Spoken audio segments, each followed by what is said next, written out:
Yeah. Wow, look at that. So many technical problems. Gotta love it. Okay. So I guess we've adoed quite a bit. So let's get to adoing this this presentation. So hey everyone. I'm Sheldon Parthundil, as you know, and Roshney Kurian. So the two of us, we're going to be kind of guiding you through our next step in our Light the Way seminar, sort of series of seminars. Sheldon, record. Yeah, it is recording, isn't it? Oh, I don't see it. No, I see it. It's recording. Yeah. Okay. Oh yeah, it's recording. Okay, cool. Sorry. Yeah, no worries. So yeah, welcome to this once again. You know, for us this week, we're kind of getting into our conversations about the theology of social justice and the theology of liberation. And yeah, for us, it's, you know, kind of digging deep into some interesting concepts. But specifically, we wanted to have this very, very focused on the gospel this week, and specifically meditations about the Samaritans, namely talking about who the Samaritans are and why Jesus focuses so much on this particular group of individuals in various parables and stories about, you know, that are featured in the Gospels.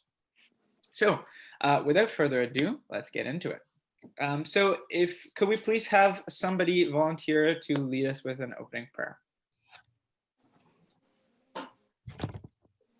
Our Heavenly Father, we thank you for this evening. Few of us just gathered here to discuss about your work in your time, and then we bless you bless us all, God, to listen to the words and then put into our practice in our life, daily life. We thank you for all the blessings you have given us during this COVID-19 time. And I know we are separated from our own families, own dear ones, but your care and your caring and your blessing is always upon us. Bless each and everybody who is joining together today, and the other one who is not joining also. Please bless them also, and give us more wisdom and more power to speak about you and bring your name into this world, whatever way we can, and spread the words to other people, to our neighbors, to our friends, to the ones who are not heard about God or heard about Jesus. Help us to continue to do what we are doing, and bless all of us. The persons who are talking, especially Sheldon and Roshney, please bless them and give them more power and knowledge to discuss about today's matter. And we ask all these in the name of our Savior and our Lord Jesus Christ. Amen. Amen. All right, thank you very much, Andy. That was a really nice prayer. So yeah, let's get right into our content then. So we want to start out with a little bit of a discussion. Throwing just the term Samaritans at people, you know, we've heard the parable of the Good Samaritan ever since we were little kids. But who exactly are the Samaritans? It's a vital consideration for us in discussing the gospel, to understand the underlying social context that Jesus lived in at the time. So the Samaritans, who, by the way, still exist today, a very small community today, but they still exist, are a specific sect that broke off from the Jewish community around the year 722 BC. Now, in that year, King Sargon II of Assyria invaded Israel, as is related in the Old Testament, and Assyria pretty much swept the entire land of Israel. And God, you know, kind of put this forward as a test, because the people of Israel had fallen into idolatry and blasphemy, and other serious social ills were plaguing the society. And as a result, God brought this army to come in and take over and teach the Israelites a lesson, so to speak. So this allowed, you know, a particular situation where the northern portions of Israel, which is what we know today as Samaria, or today existing in the West Bank, that is, if you want a current political term. So this particular area was predominantly settled by what are known as the 10 lost tribes. So only two tribes of Israel were allowed to remain after this time. The rest of the 10 tribes were scattered around the earth. At least that is what the Bible tells us. And two of those tribes were Manasseh and Ephraim. And Manasseh and Ephraim together became what was known as the tribe of Joseph. And it is essentially the children of the tribe of Joseph who we know today as the Samaritans. They live in the remainder of that area, and they were the only remnants of the 10 lost tribes to not have been completely scattered from the land. So these Jews who decided to stay, well, at this point, these Israelites who decided to stay, mingled in with the various other communities that existed in the land, the Canaanites, the Philistines, etc. And they created a new community called the Samaritans. And well, pretty much like after that point, there were only two tribes who today, where most Jews of the world are descended from. So these are the tribes of Judah and the tribes of Benjamin, or the tribes of Judah and Benjamin, I should say. So pretty much most major Jewish communities in the world descend from these two tribes, whereas the other 10 tribes were, expelled from the land around this time. So these two communities, obviously, there's this tribal factions that have begun to exist in the nation of Israel at this time.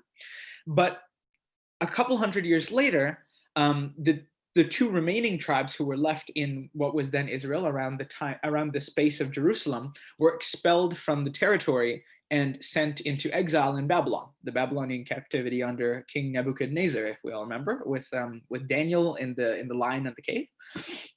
That happened around that time. That was around 580 BC, around there. And pretty much at that point, the Samaritans were the only remnants of the Jewish community to be left within the land of Israel. So at the end of the captivity, when the Jews returned from Babylon, the customs of the Samaritans and the Jews had diverged considerably. Many things are in common. The Samaritans still use the 5 books of the law that Moses gave, what that we call the Torah. And they still do use these books. However, one of the biggest issues of contention between them and the Jews at that point in time was the belief that Mount Gerizim, which is in the northern part of the Holy Land, next to the Palestinian city of Nablus today, was the real location of the holy abode of God. And it was not the Temple Mount in Jerusalem as the Jews believed. You guys remember, of course, when Jesus does the cleansing of the temple, that temple is located today in what is now called the Dome of the Rock. It's now a masjid. And well, essentially the location of the Dome of the Rock, there is a place called the Foundation Stone under that golden dome. And that is rumored to be where a location of the original temple was. The Holy of Holies was supposed to have been on there. Even to this day, Jews do not step onto the Temple Mount simply because they believe it is far too holy to even walk up to it. So suffice to say, there was great hardship and discrimination that the Samaritans faced at this time. The Jewish community gradually and pretty quickly became the dominant power in the region again, subduing the Philistines and the Canaanites who had begun to take their power back in the area. And by the time of Jesus, Jews held the undisputed sovereignty in this area. And the Samaritan people were not allowed to have their own independent system. Samaritans were not allowed to become part of the temple authorities. They were not allowed to hold positions of great political or spiritual power in the Holy Land. And Samaritans were essentially segregated and discriminated against in society on a very endemic level. Jews would not drink from the same wells as Samaritans. They would not eat the same food. Jews would not associate. Marriages were a whole other issue of incompatibility.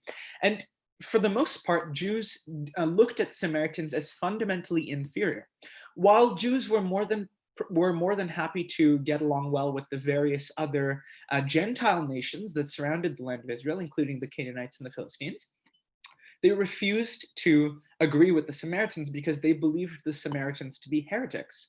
They believed them to have betrayed the Jewish faith in its authentic form that they believed.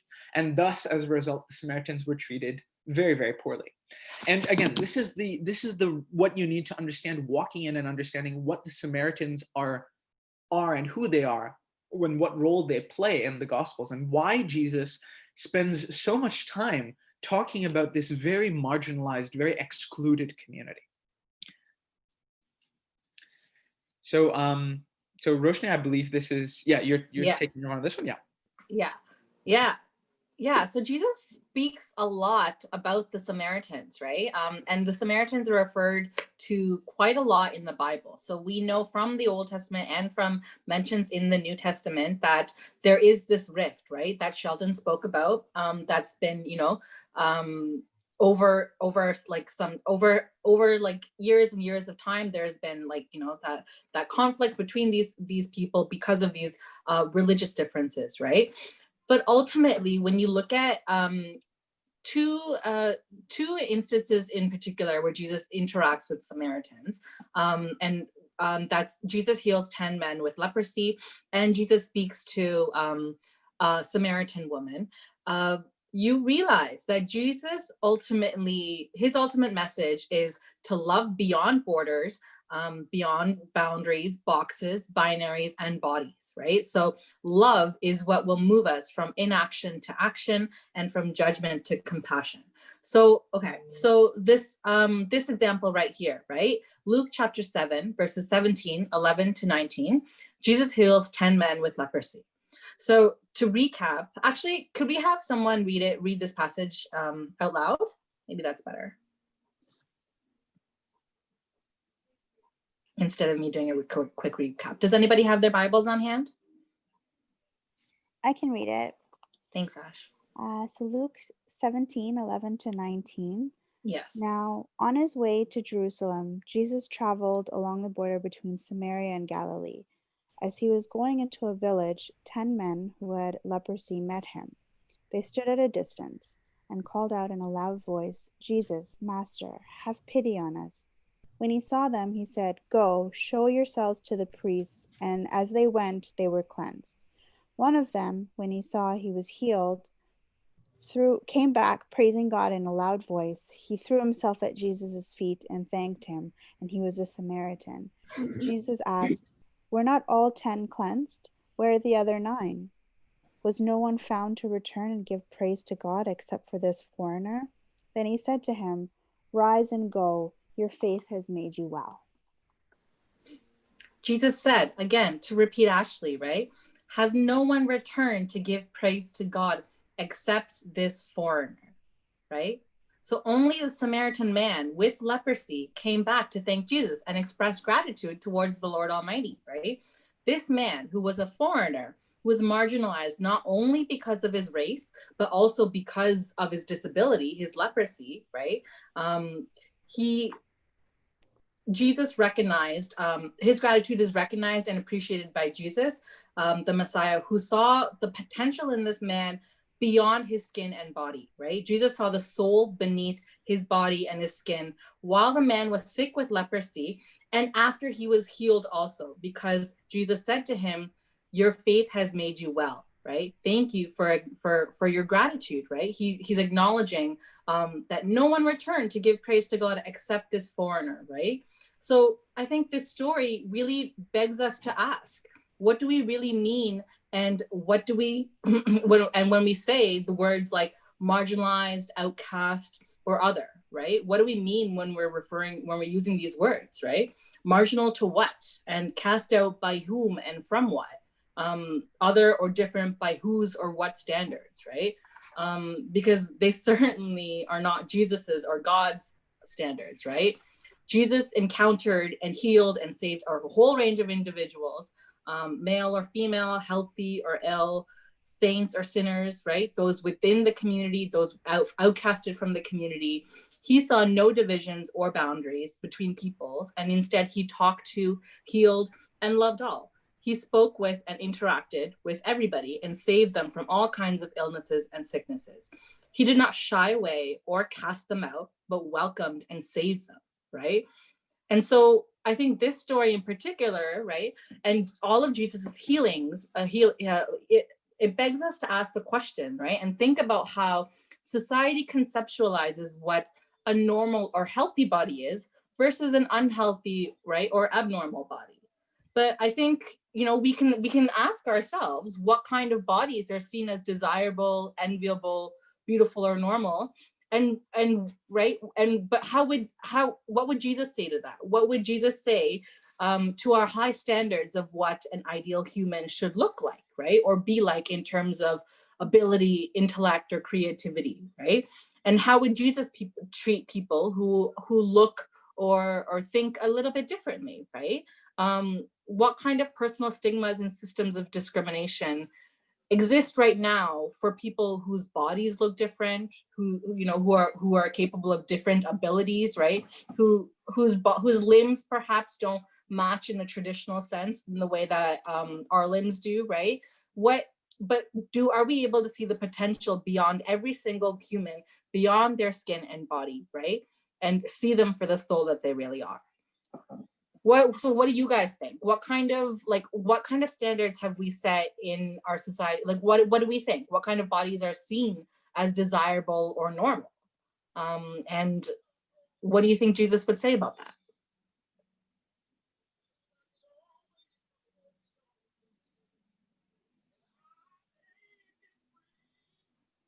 I think a lot of the standards are like, thin, white, blonde Thin, hair, white, straight hair. straight. Or for guys, I'm not really sure about guys. Maybe guys could speak to it in a different way. The different pressures of but thin, and for males, maybe like having lots of muscles or like being hairless, which is not possible really. Especially for us, our people. I feel like Jesus would have been like, you are my brother and my sister, and become as you are. Come as you are. Exactly. Yeah, well, all are beautiful. So according to Jesus, there is nobody ugly, nobody is bad, nobody is a different color or brown or black or white. He treated everybody the same. So we should also do the same. But nowadays, it's not like that.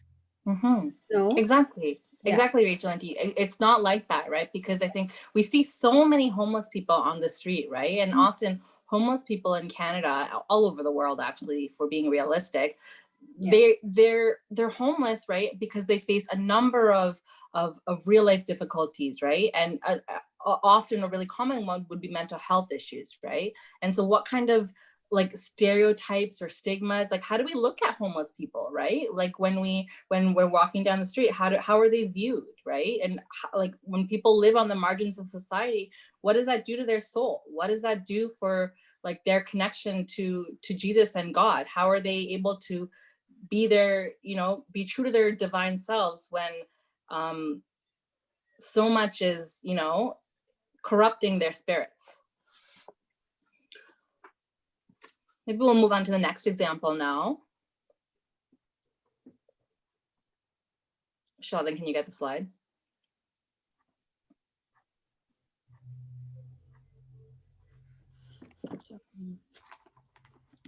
So Jesus talks with the Samaritan woman. So this passage was a bit long, so I'll just do a quick recap to get us going. Jesus talks with the Samaritan woman.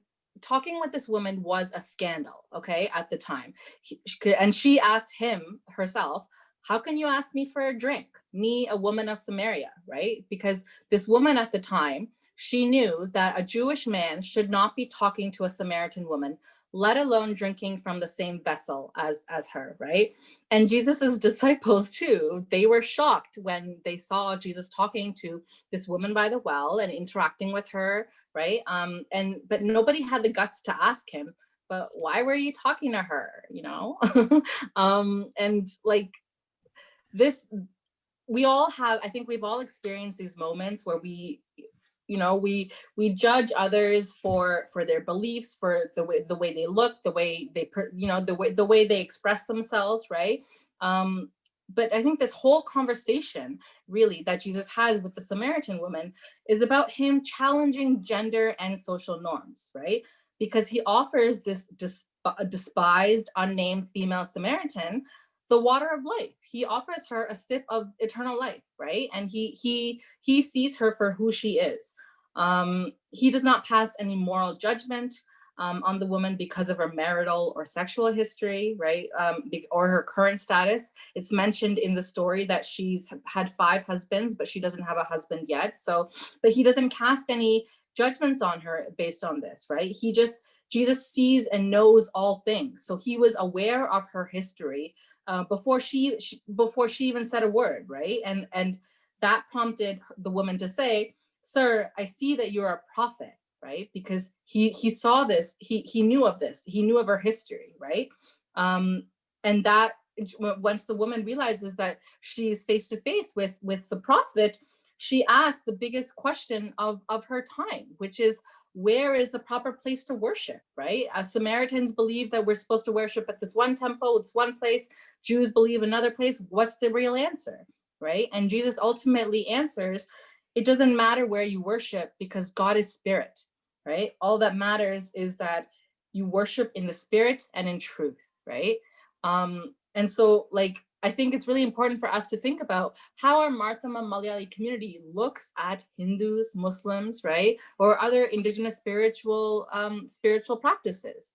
How could we better engage in interfaith dialogues with these communities, right? Because there's all these different common spiritual threads between all world religions, right?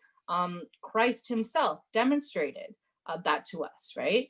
And when we're trying to exemplify and be like Christ, we also need to think about what are the ways we think, like, how are the ways that we think of others similar to like how the Jewish elites thought at the time, or are they more in line with how Jesus thought and acted, right? That's what I think our current, like, we always have to be reflecting on, because the systems of that time are very much like the systems that we're living in now, right? And so the problems that Jesus faced then, we're facing the same problems now, and so the lessons are still applicable, right?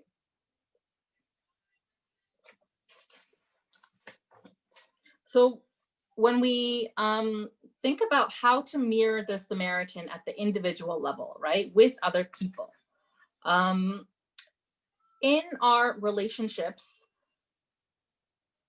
with others, we have to show radical love and compassion for all, especially those who are different from us, all right? Because Jesus himself, he breaks social and gender conventions all the time throughout his ministry, right? By healing the Samaritan man with leprosy, and by casually engaging that Samaritan woman in conversation. He breaks open the boundaries between outcast and insider, healthy and unhealthy, male, female, rejected people and chosen people. He says there's no such thing, right? God's grace is literally available to everybody, is what he teaches us, right? And so it doesn't matter, right, whether you're like how you're practicing your faith, right? What other people are saying or judging or thinking about you, as long as you yourself are in line with Christ-like teachings and your connection, and which is what restores your connection to God, right?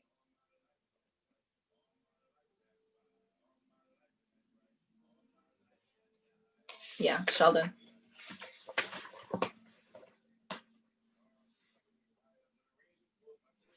I just had to unmute myself there.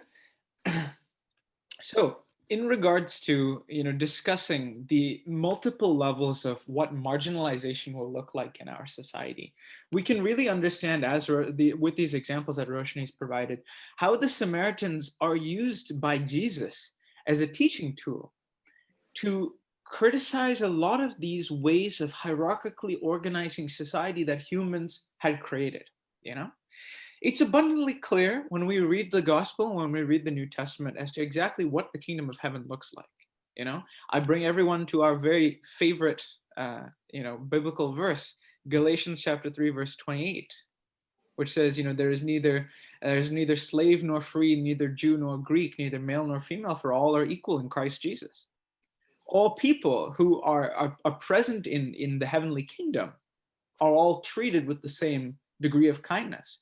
When Peter goes to fall asleep on the rooftop in Joppa and has his miraculous vision where God tells him to kill and eat, and he simply says, I've never killed anything unclean before. I've never eaten anything that goes against the laws that you've ordained.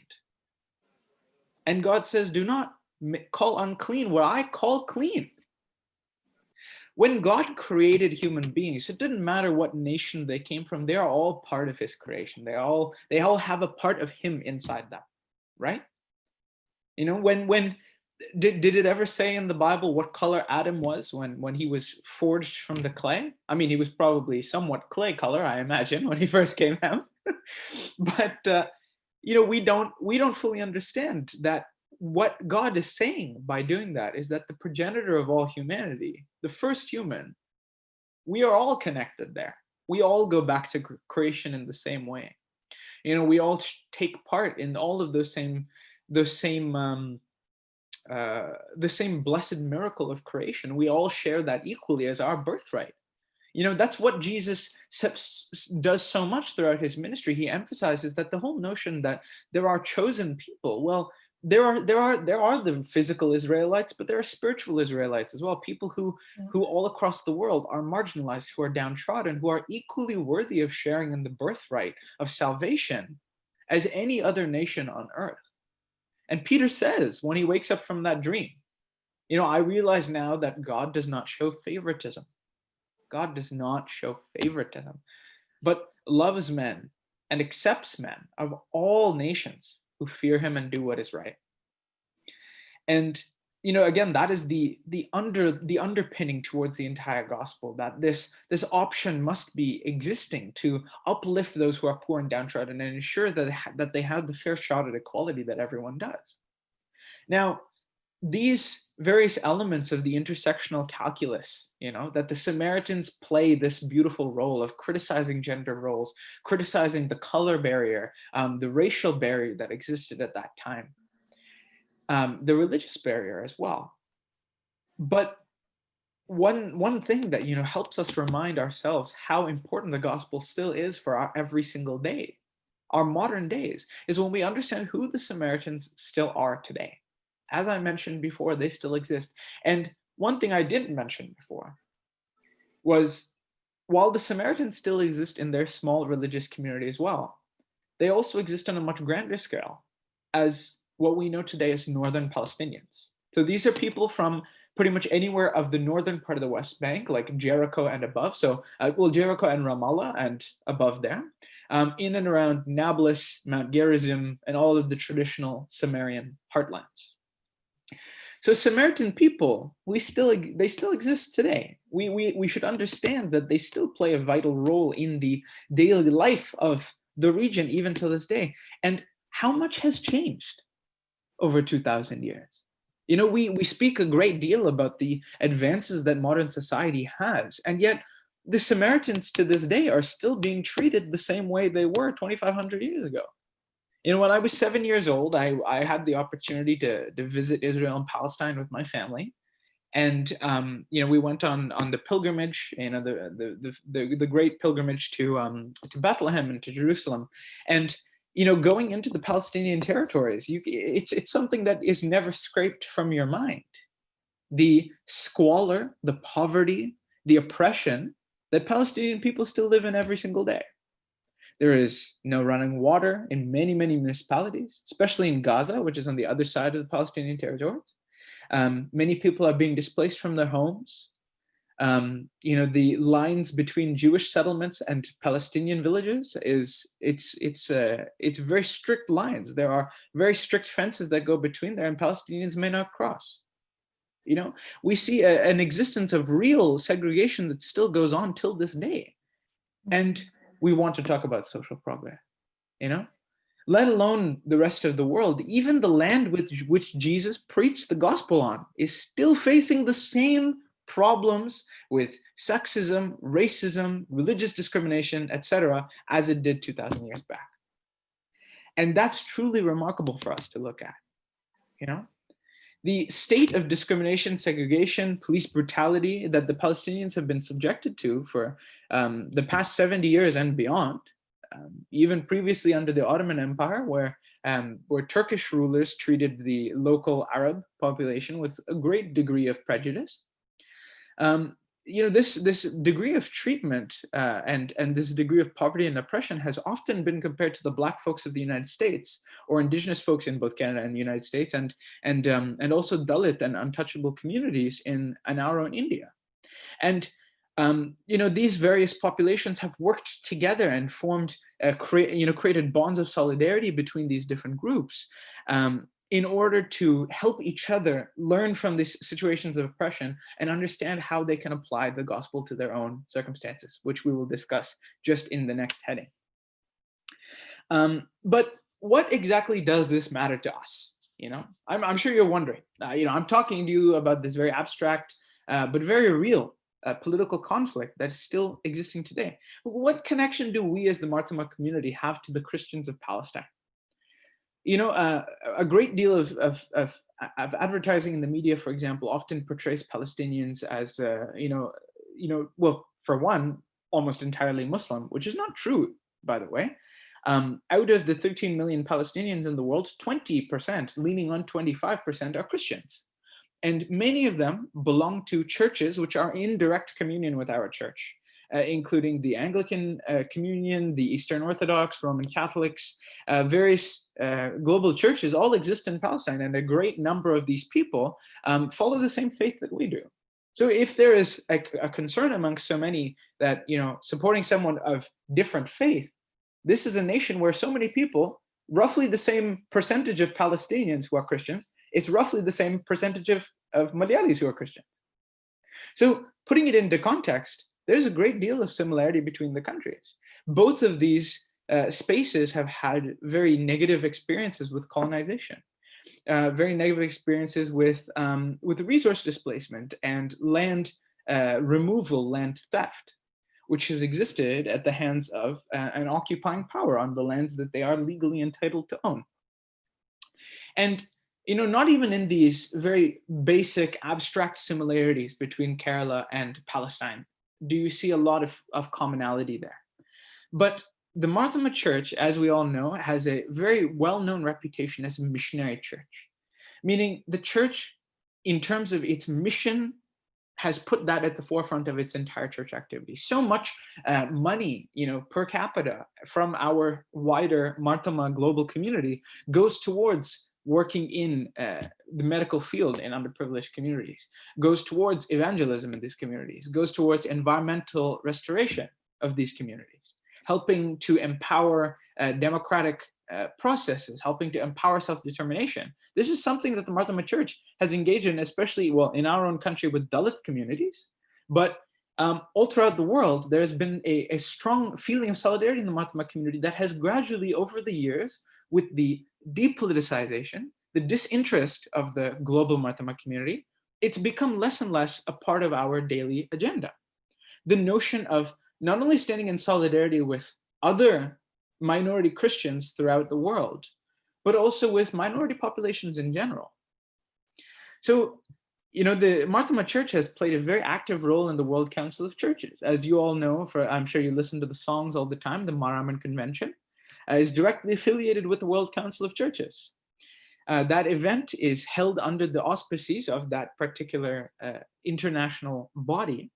And Mariman Convention is one of those places where, out of all of Asia, Christians of every race, background, people of different religions have all come to celebrate in Mariman common spiritual threads.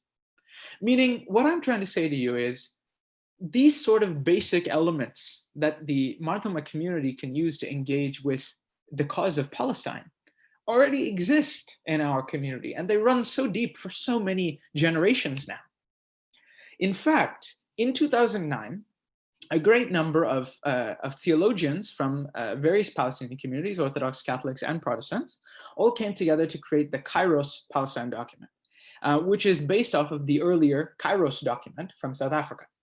Now, this was a theological response to apartheid and breaking down why the various elements of apartheid directly, challenge the gospel. And of course, the situation that the Palestinians are currently under, the deprivation of citizenship, deprivation of basic necessities in their communities, is very similar to the apartheid situation.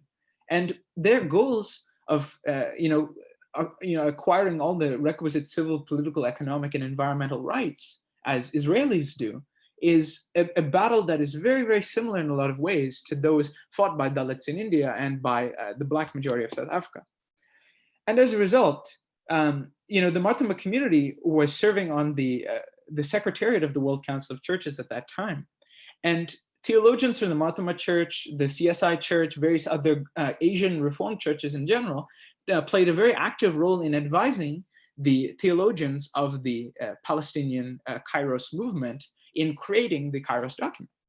So, as we say, the relationship between Indian Christian communities and the Christian community of Palestine goes back not only for the past several decades, but we are Syrian Christians. We come from the same Syrian Christian background, the same Syrian Christian heritage. Our close brother churches are the same ones who govern the Church of the Nativity, who govern the Church of the Holy Sepulchre in Bethlehem and Jerusalem. And in those ecumenical fellowships of taking care of the places that we hold dear, there's a great deal of solidarity. But the degree of solidarity for the political causes that the lives of the Palestinian people depend upon have been lacking of these recent decades. So I think, again, it's upon us to think again, put ourselves into the position of the Samaritans, understand what it would be like to be simply abandoned by the global society, local society at large, and understands ourselves, where the Samaritans are today, and what we can be as a global Christian community in being the Good Samaritan towards the actual Samaritans as they exist today, the Palestinian people. So again, a little bit of food for thought. But as a result, we wanted to talk a little bit about this notion of liberation theology. When Jesus comes to talk about the politics of liberation, what does this mean? When he talks about freedom, Paul, for example, throughout most of the New Testament, dwells a great deal on these images of liberation. If some of you attended our conference a couple of years back, about 4 or 5 years back now, we dwelt on the theme of unshackled. Galatians chapter 5, verse 1, that centers around never allow yourself to be shackled again by the shackles of slavery. Why does Paul use these symbols of being prisoners? I'm sure you guys have heard these terms before: prisoners for Christ, slaves to Christ. What do these terms mean? What is the spiritual meaning of these terms? Well, it's not only the case that Paul was writing at a time when most of the early Christian church, most of the early Christian leadership were all in prison, in Roman imperial jails and Jewish jails, and trying very hard to preach the gospel in a time of great religious intolerance, at a time where they were preaching wealth redistribution in a time of great hierarchical power, of great power of acquisition of wealth that was gripping the society at that time.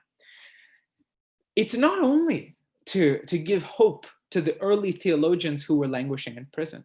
It's a reminder that the earthly world that has been corrupted by Satan since the fall of Eden is in and of itself a jail cell for the spirits who wander creation. We as people who live on God's good earth are surrounded by structures of limitation, of structures of hierarchy that force situations of power and exploitative wealth on top of those who need freedom. So many people in our world do not have adequate resources to meet their basic needs. So many people in the world do not have the political, the civil freedom in order to express their voices. And perhaps no one summarizes this better than the Palestinians, the Samaritans of the modern day. And for that reason, it's vital for us to understand, the teachings of various churches over the years, including the Catholic, Orthodox, and Protestant churches, who emphasize certain core elements of the Gospels that help us to understand how spiritual salvation is impossible, and it's inherently connected to earthly liberation. The removal of sinful systems of oppression on our earth are integrally connected to the spiritual work that we are to do as Christians. Because, as it is mentioned very clearly in the epistles, faith without works is dead. We cannot simply wear the cross, put our faith on our sleeve and then leave it there.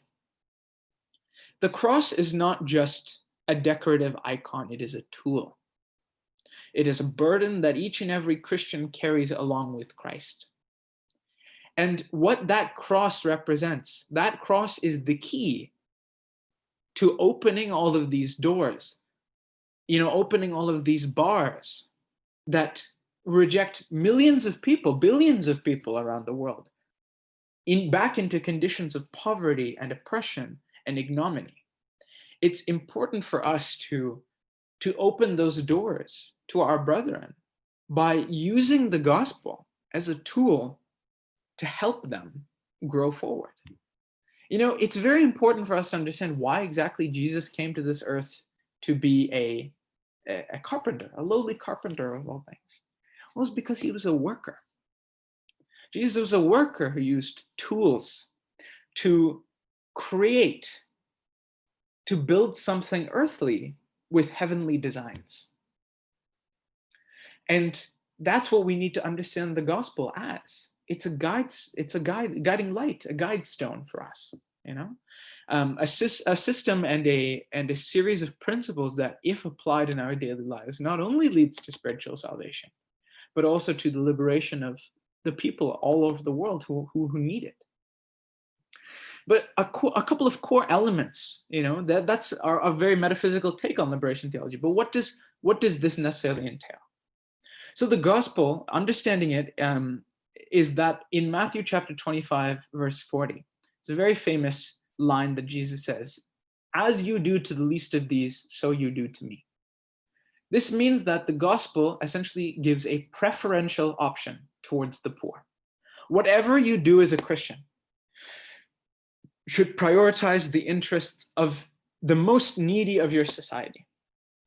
Look at it from their perspective. Understand what each and every single one of your actions as a Christian does to the weakest people in your society, the weak, the disenfranchised, the hungry, the homeless, the politically excluded, the environmentally disenfranchised.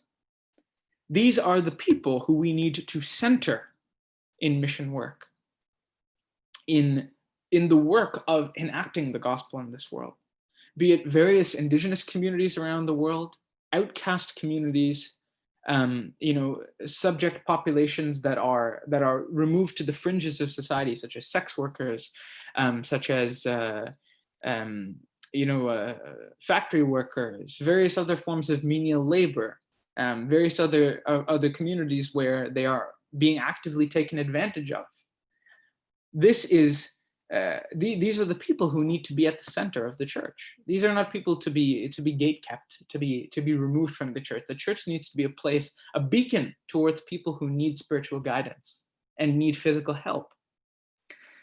Secondly, there is the notion of the integral mission that includes both evangelism, not only preaching the gospel, but promoting the gospel with our everyday work. There is a necessity not only to preach the good news, but to show what the good news looks like every day.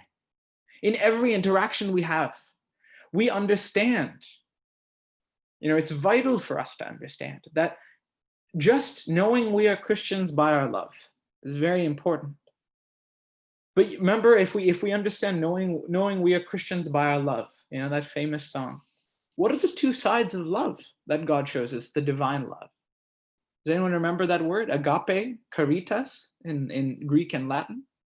Caritas is not only the term that we have for the love that we have towards God, but it's also the love that God has towards all of humanity. Caritas is also the place where we get the term charity from.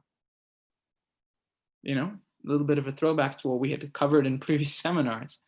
But caritas is not only faith, it's not only a direction of love to the Almighty, but it's being the instrument, the article for the love of the Almighty to flow through us and to the rest of humanity. As such, we need to understand that there are two things that we need as Christian believers. Both are equally important. And these are orthodoxy and orthopraxy, which are Greek terms which refer to both the right belief, meaning the right intention, and the right understanding of God, and the right actions. Every single charitable work, every single social enterprise that we engage in has to be motivated by the right things, but also has to do the right things. It needs to be fighting poverty. It needs to be fighting disease. It needs to be fighting injustice. I know that sounds crazy. It sounds like a hell of a lot of work, doesn't it? Well, here's the thing. What Jesus came to bring is not an easy thing. The gospel is not a simple path to walk. It's very short. Gospel, if you put all the gospel on a few pages, I think it's 70 pages at max. Put all four together. And that's a lot of overlap. There's quite a few verses that overlap. Not that much. And yet the demands that God makes of us, they are very great. They are very great. And they remind us to what degree the sin and the corruption of the society around us have gotten right into our souls. Where not only do our actions not reflect these things, let alone our actions not reflecting these things, sometimes our own mentalities do not even reflect the grace and the glory and the kindness and the charity of God. And what is the root of that? We have to understand what is the root of the 7 deadly sins, the most terrible things in our daily life, the very root of all the sin and corruption in our society. It's greed. It's hierarchical power. It's the creation of situations where marginalized people can continue to be exploited, can continually be taken advantage of by those who are wealthy, by those who are powerful.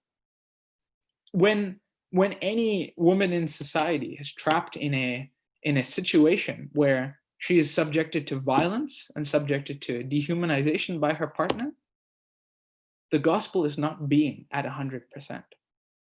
Whenever there is a situation where an unarmed Black man gets shot on the street for doing absolutely nothing, the gospel is not being at 100%. When a worker is stripped of his wages, when every homeless person who sits on the side of the road shivers, that is proof to us that there is still work to be done. And that is what liberation theology says. Nobody is free. We cannot be free spiritually unless we liberate everyone physically as well from all of these confines of poverty, of hunger and oppression. And what we need to understand Jesus bringing is he brings a radical take, the most powerful thing and the hardest thing to do in the entire human experience, which is love. Love which rides over all things. Not only a blind, powerful, all-encompassing love for God, but also taking that powerful love and being the mirror of that love for all of society. Jesus came to bring an uprising. He says, I have come not to bring peace, I have come not to bring a harmony, I have come to bring a sword, I've come to bring conflict. Because Jesus came down and recognized that creation had fallen apart. Creation is still falling apart. We still abuse our human community. We still abuse our animal community. We abuse the plant community. We abuse every single factor and facet of creation in our own greed, in our own sin, our own lechery. And the systems of power, greed, violence, inequality that we've created necessitated the greatest sacrifice in the history of humankind. And what our duty as Christians is to make good on that sacrifice is to prove that Jesus didn't die in vain. Not only to take advantage of that sacrifice for ourselves, but to go out into the world and bring it to everybody. And as such, the violation and all of these various violations of the divine law need to be combated. These greedy earthly hierarchies need to be destroyed because there is no master but God. We need to understand that there is no one greater than God. And as such, liberation means the ending of war, the freedom for all nations, the ending of poverty and economic inequality, with the equitable distribution of resources and wealth that is specifically ordained in the book of Acts, especially chapters 2 to 5, if you'd like to do some further reading. And of course, the preservation of the entirety of creation from humans' harm and patterns of greed. Now, I'm going to turn things over to Roshney real quick, because she's going to introduce us to our little bit of a discussion exercise. Yeah, because the two stories that we talked about previously, right, that I mentioned earlier, with Jesus talking to a Samaritan woman and Jesus healing the 10 lepers, the only one who came back was a Samaritan to thank him. These two stories are about how Jesus himself interacted with Samaritans, right? In his time, in his day, this is how he walked about and did his thing, right? This is how he interacted with vulnerable members of the community, right? A woman and a disabled man, right? A woman, like Jewish men were not even supposed to touch Samaritan women, and here Jesus was asking to drink from the same vessel, right? So this is how Jesus interacted with Samaritans. But the story of the Good Samaritan is it's a parable, right? And parables teach us lessons, right? That's the reason why Jesus liked using parables to share and to share his message, right? Because when people listen to parables, they're like metaphors, right? And so they're understandable and applicable to a variety of situations and contexts, right? So the story of the Good Samaritan, we say much about the Good Samaritan, right? There's a lot we know out there about the Good Samaritan. We've just learned about everything what the Samaritans are supposed to embody, right? And represent. They're the poorest of the poor, right? So why did Jesus's parable show a Levite and a priest as the other two travelers, right? Because what do you think that means, right? Because both these men, they were of the tribe of Levi, right? They are descendants of Aaron, who represented the spiritual and political elites of the time, both in the form of old Jewish royal blood in the line of Herod, and temple authorities of like Pharisees, right? These wealthy and powerful elites. They were the ones who saw the man lying dead, lying broken, bleeding body, right? And turned around and showed their back to him, right? Without helping him. These are the types of men, of people that are routinely criticized for their pride and excessive emphasis on personal piety and power, as opposed to aiding the poor, actual help to the marginalized and to those most disenfranchised in society, right? And so Jesus's reference to the Samaritan as the good one, the Good Samaritan, criticizes the hypocrisy of those people, right? Who calls themselves holy, but did very little for those who were struggling, right? And it's an interesting comparison, right? Between the lowly Samaritan, the Levite, and the priest, right? And so why do we think, what does this say about the relationship between faith and good works? Why do we think Jesus used the Samaritan of all people to show this message of compassion and true devotion, right? That the Samaritan, the lowest of the low, was the one who helped the man, the foreign, the one who needed the help. What do we think about that? And what steps can we ourselves take in our daily lives to be more like the Samaritan? And I think we should stop the recording maybe now. Yep, definitely. So we will turn off that recording.